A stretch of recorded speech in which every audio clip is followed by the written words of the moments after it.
भारत ने यकतरफा तौर पर सेंतास मुआहदा मुअत्तल करने के बाद आज पहली आबी दहशतगर्दी का मुजाहिरा किया। कोई इतला दिए बगैर मकबूजा कश्मीर से दरियाए जहलम में बड़ा सैलाबी रैला छोड़ दिया, जबकि वो सेंतास मुआहदे के तहत दरियाओं की सूरत हाल बताने का पाबंद है।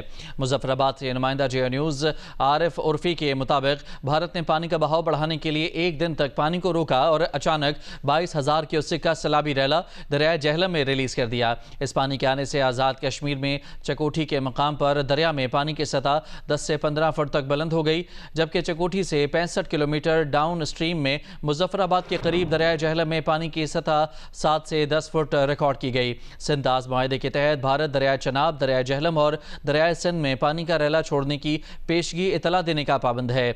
स्टेट डिजास्टर मैनेजमेंट अथॉरिटी के मुताबिक भारत ने आज मकबूजा कश्मीर के उड़ी 1 और उड़ी 2 प्रोजेक्ट से लगभग 22,000 क्यूसेक पानी दरियाए जहलम में छोड़ा है।